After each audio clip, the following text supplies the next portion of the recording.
Hey guys, it's Bonnie from Dwelling Logs. I would like to come and share with you guys our term 2 plan, which is really starting to shape up. I finished my term planning a few days ago. We started it yesterday, and I just did my library haul too. So I want to come and share all the things. I feel like the light is on one side of my face, but that's okay. Maybe I'll twist this. You guys can see more of my messy kitchen.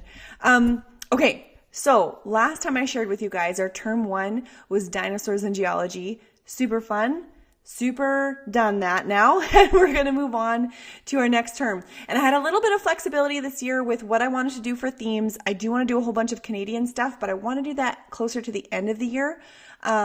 Just because our election might be in October, and I thought maybe it would be nice to do some Canadian studies and Canadian government at the end of the school year to kind of prep our information and knowledge about that. So I had some flexibility, had some ideas of things, have a whole bunch of resources. And anyways, now it's shaping up to be a little bit of a compilation that I'm going to explain, but it's kind of like Shakespeare and Julius Caesar, which sounds like it does go together if you know that one of Shakespeare's plays is Julius Caesar. But how it started, I have had Shakespeare on the shelf. I've been waiting to do it. I wanted to learn about Shakespeare himself, and I also knew that I wanted to do the Julius Caesar play first, because a lot of his plays have some, if I'm honest, in my opinion, just lewd sort of humor. And I know they're classics. I know that they're well appreciated, amazing writing, changed our English language. And Julius Caesar definitely has some violence and that kind of thing. I honestly have to still go through it with a fine-tooth comb. I don't know if we'll be skipping any parts or not, but I knew that I wanted to start with that because I don't mind that content versus some of the other stuff. So as far as plays go, with the ages of my kids and all that kind of thing, I wanted to start with Julius Caesar, and I will show you what started it all.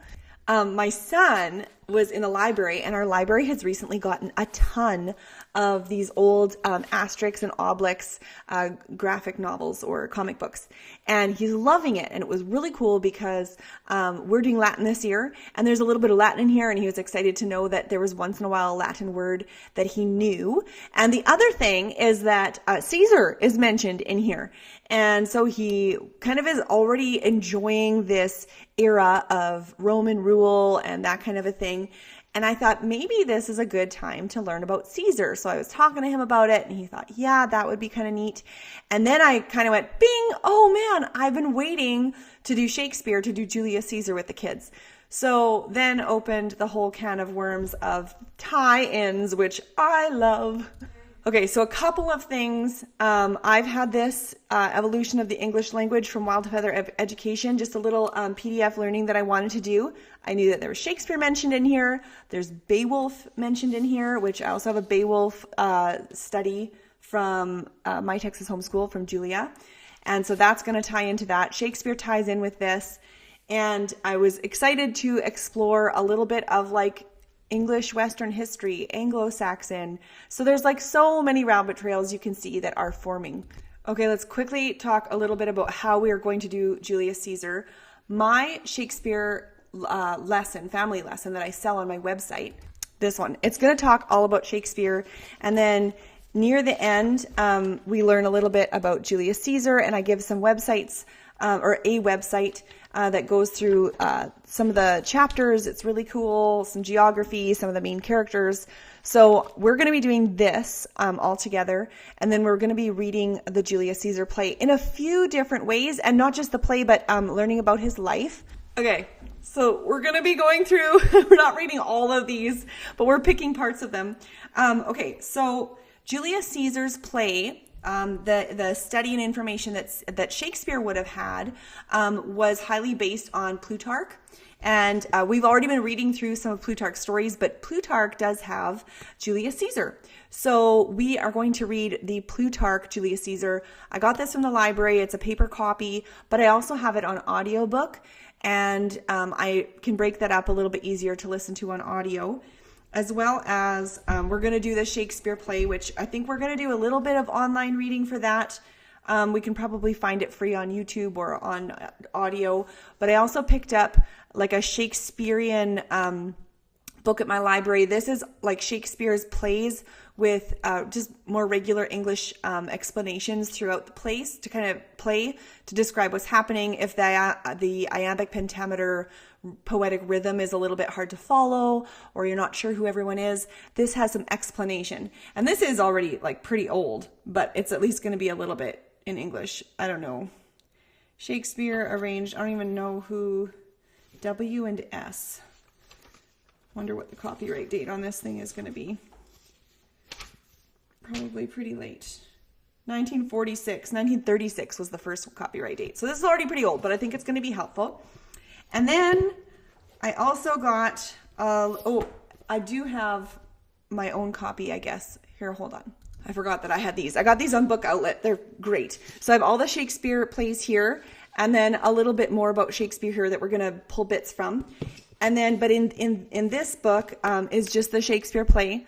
And I thought it would be helpful, though, to not just have one copy of it. So I also got this little book from a library. It says discard, which is hilarious, but it's the Julius Caesar play, just the Julius Caesar play. So I wanted to have a couple of copies in our house to go through. And then something that my son currently really wants to start reading, so I have to hurry up and show you guys, is I found the Julius Caesar graphic novel. And I looked at this. This is Shakespeare's Julius Caesar. It's black and white graphic novel style. There's quite a few pages. Yeah, like not quite 200 pages.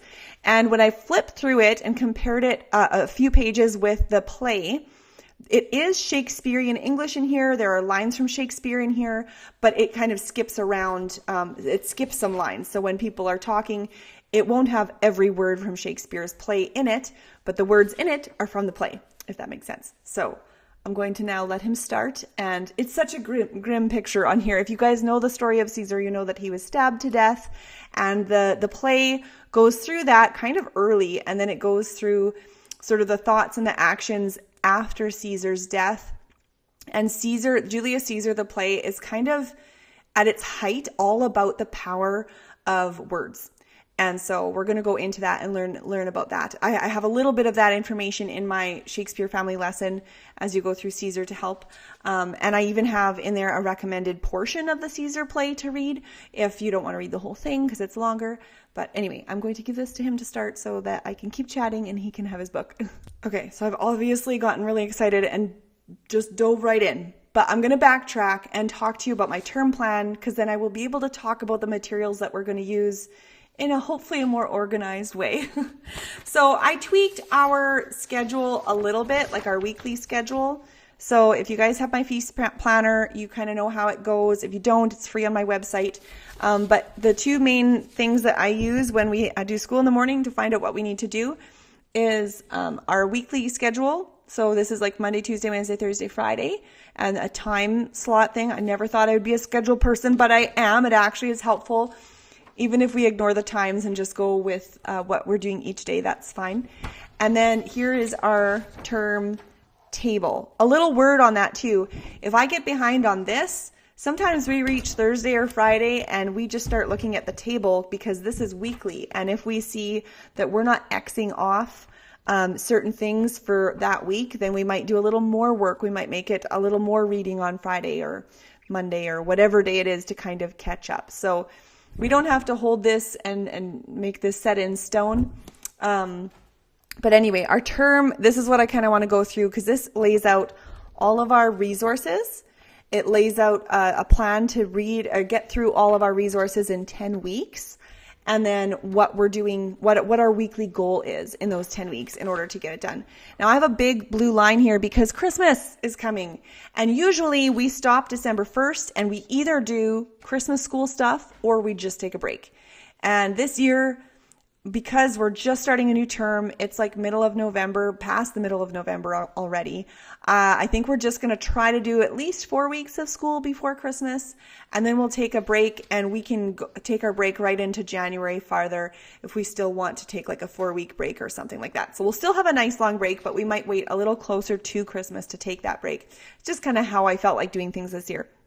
So we'll try to get 4 weeks of our term done before Christmas, which is this blue line. So let's go through the resources in here. Okay, we're still doing Bible, and we kind of rotate different things. I have a New Testament reading, an Old Testament reading, and a Psalm reading. I'm following a chronological schedule this year for reading through the Bible. I don't think we'll get through the whole Bible in 1 year, but that's okay with me. We have lots of time to do that. But I just have passages marked out. Even the Psalms we're doing chronologically.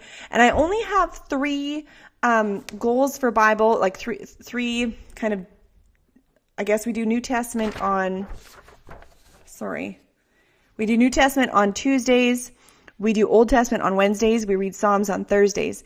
And then on Mondays, my son is in Bible quizzing. So Monday nights are his quiz nights. So Mondays, we spend the morning, our Bible time, memorizing his verses that he needs to have really down pat by that night. He'll practice them throughout the week, or he tries to practice them throughout the week. But when Monday comes, it's crunch time.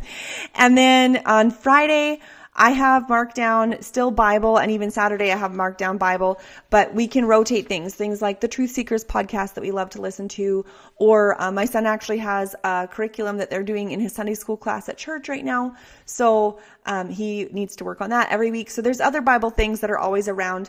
I just don't like to fill this in with 5 days a week, because there are always Bible resources that I look at and I find and I'm like, oh, we should do that and add in. So for now, the only thing I felt like I needed to schedule out and like put the particular passages was Old Testament, New Testament, and Psalms, which is the same as our last term. And then core, this time I changed my layout a little bit. Instead of putting a whole line for math and a whole line for grammar and a whole line for Latin, because those subjects were just doing the next lesson. I don't care what number we're on. I don't care if we get ahead or behind. We just do the next thing. So I've just put them all into our core subjects for the week. So if we got math and grammar and Latin done during the week, I will cross it off and that's good to go. We typically, for math, we do 2 lessons a day. And that way, if we need to take some time off or if we need to slow down because there's a concept that's difficult, we can, and we're not worried about finishing our book by the end of the year, which I know you shouldn't worry about that anyways, but there was 1 year where we didn't finish our books and it really weighed on me, and I don't know how I feel. When I talk to other moms, I'm like, behind whom? You don't need to worry about that. But then when it comes to my own family, I'm like, oh, I really want to finish our math books by the end of the year. If I'm honest, that's just, I don't want to be that way, but I do feel that way a little bit. Grammar, we're doing Charlotte Mason grammar, which I actually got, it's out here. Here it is. Okay, so Charlotte Mason grammar. We got this from, what was it? It was free. No, I paid $2 for it. PDF, CM Simple Studies, charlottemason-simplestudies.com. So we're just doing Charlotte Mason's grammar lessons. They're quite easy and short, or I should say easy is the wrong word, but they're like little chunks. It's not complicated. We've kind of jumped around doing a Becca and not doing a Becca. I love a Becca. I grew up on a Becca, but it is a lot, and I'm just not prioritizing that at the moment. I want my kids to enjoy grammar and enjoy writing, and so a little lighter was the goal at the moment. Okay, and then we still want to do some of the World War I art that I shared in my last video. We're still going through that for some art. I have just some appreciation subjects that I listed here. So one is art and artist appreciation, one is nature study, and one is music and composer. Now, nature study, I'm going to keep really chill. I finally got the Handbook of Nature Study this fall. I wanted to coil bind it, but boy, I don't think I could find anyone who could coil bind this. So I don't know. Anyways, so I would like to use this more and learn, and maybe I need to follow a few people who use this a little bit more as a reference book. But I honestly want to keep it simple right now. It's winter. I want to prioritize just making ourselves get outside, going for walks, and not just walking, but appreciating nature as we go for walks. And so we may do different things for nature study. I want to keep up, doing sketching skills and that kind of thing. So that's a priority too, but there's kind of a big mix, but I also want to keep it relaxed and fun. And just, I want, my big goal with nature study is that my kids would look back and be like, my folks loved nature. They appreciated nature. They noticed nature. They took care of nature. Those are my goals. I know we can learn so much scientifically and stuff through that too. But my goal is to love and appreciate it. Okay, music composer. Okay, I haven't made this yet, but what I'm thinking is if I can have time, I would really like to do a free PDF this month with the composers that I've written down. So I've strategically picked people who have written famous Christmas music because Christmas is coming. And even if it's after Christmas, a very festive traditional time to listen to carols or to sing carols was between Christmas and New Year's too. Or between, what did my pastor tell me? The 12th, I think, of January. So even if it's after Christmas, you guys, it's still time for Christmas music. So what I would like to do is leave you guys a free PDF. I will put it at the very top of my description. If it's available, I will put a link there for you to click on and get for free a few just simple composer studies and music studies for Christmas music, including Tchaikovsky. Like I thought if I had to just pick one, it would be him this month, because then we could listen to all the Nutcracker music. So anyways, that is my goal. And if things get behind, I'll probably just do Nutcracker music, which is fine. Okay, so for all the blue, this is all of my sort of theme resources. So I'll show you a few things that I got. Okay, so this is a library book. This is a brief history of the Anglo-Saxons. So I have marked out, kind of divided this book up into 10 weeks.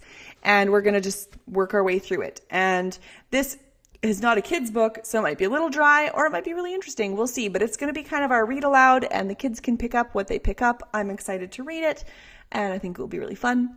Okay, and then this is the one I showed you guys from Wild Feather Education. This is the evolution of the English language. I've broken it up into 4 lessons. And then after that, we're going to start reading the Julius Caesar play. Okay. And then every week I want to go through a lesson from my Shakespeare family lesson that I created. This is in my shop, by the way. I'll put a link below. I've broken this up into 5 lessons. And then once we're done this, along with everything else we're going to do once a week, when this is done, I'm going to switch. And I've flagged some pages here. This came with all my Shakespeare plays. What does it say? It's just a companion guide to his life and achievements. There's pages about the play. There's pages about Shakespeare himself. So the way I divided everything up, it just worked good that when this ends, we'll put this to replace it in our week. So those 2. And then I do have a place to make room for library books. I don't know. I haven't scanned all these books, but I just threw them in my library cart, so I haven't read them. But this one's See You Later Gladiator, the Time Warp Trio. I thought that looked kind of fun, a little reading book. And then there is a children's Romeo and Juliet. It's mentioned in my Shakespeare lesson. We just read like 1 page of it to learn about iambic pentameter. So I have it marked that when we do that lesson in my Shakespeare family lesson, then we will read this book as our library book that week, just to kind of tie that in. They can kind of get to know a kid's version of that story. Love this book. I have borrowed this before. This is William Shakespeare and the Globe Theatre. Is this the one that I was thinking about? I think so. Yeah, it's just, there's tons. I'm not showing you guys. There's tons of illustrations in this one and characters and like what the Globe Theatre looked like and the story. It's really interesting. I learned so much about the Globe Theatre. I tried to write about it quite a bit too in the family lesson, but I did really like this book. And then I got this one, The Roman Empire in the Dark Ages. Caesar's mentioned in here. That's basically why I got it. So we did the Middle Ages last year, and so it will be interesting to see just another time period in history. So we may not go through this whole thing, or maybe if the kids really want to, but I want to at least pick out the Caesar pages in here. That's kind of what I have. I have a couple more books coming in from the library that are not here because right now our postal service in Canada is on strike, and the library said they can't get anything in from the other libraries right now. It is a different world when the post goes down. Like, we're going to have to get out the ponies right away, I think. Okay, the next one I have is this study by Willow and Owl. It's Ancient Greece Explorer. There's a whole bunch of information. It was in a bundle, so I'm sure she still sells it on her website. That's Willow and Owl. But I printed it out because I thought that it would go really well whenever we got into ancient Greece, ancient Rome. We read Plutarch, so like at any time I thought we can put this in here and learn more about those Greeks and Romans and Greco-Roman culture and all that kind of stuff. And there's 7 lessons. So for the first 7 weeks of our term, we're going to do this. A word about that too. I found with the dinosaur unit 2 and our first term in the spring last year, if you don't have a resource, like I try not to force everything that we do to spread out in the 10 weeks. Like that resource is only 7 lessons. So I only have it scheduled to week 7 and then there's nothing. And that's kind of nice because sometimes what happens, like in the spring, if we were done things early, we just had more free time at the end of our term for other stuff in our life or things that we wanted to add in. Something that happened with our dinosaur lessons is that we wanted to wrap it up a little earlier. And so when we were done, some of our resources were already completely done, and we were able to take all the rest of the material and the rest of the term and just do it and get it done in less time than we expected. So I am not going to force every piece of material to go through just 10 weeks. And it's the same to be said for something that's too long for 10 weeks. You're not going to read all of Plutarch's Lives in a 10-week term, I don't think. Like, that would be really impressive if you did. Anyways, so that is something that I am sort of learning and working on. That's one thing that when I did it in the spring, we did a 12-week term, and that was great. All our resources spread out really nicely within 12 weeks, but then I felt like 12 weeks was just a really long time, just a little too long on one subject. So I like the 10 weeks, but it can be sometimes a challenge when you have a big resource to fit in those 10 weeks. But I feel like 10 is the sweet spot. I like it. Okay, so Shakespeare library books. Okay, the Plutarch Julius Caesar. So I mentioned that I have it on audiobook as well.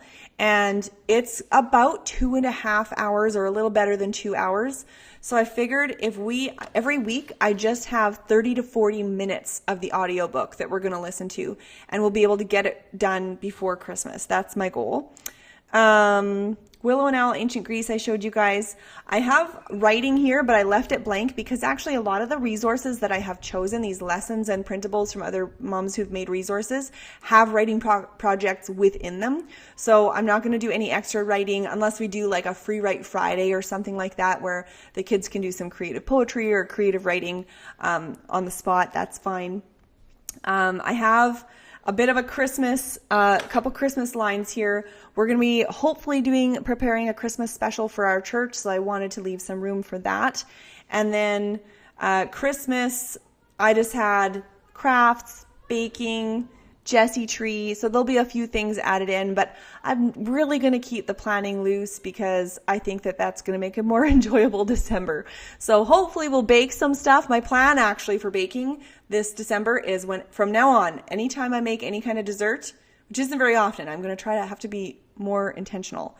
But every time I make something, I want to make double, keep one out, put one in the freezer. That's my strategy all the way till Christmas. Okay. So Beowulf, that's a resource I showed you guys.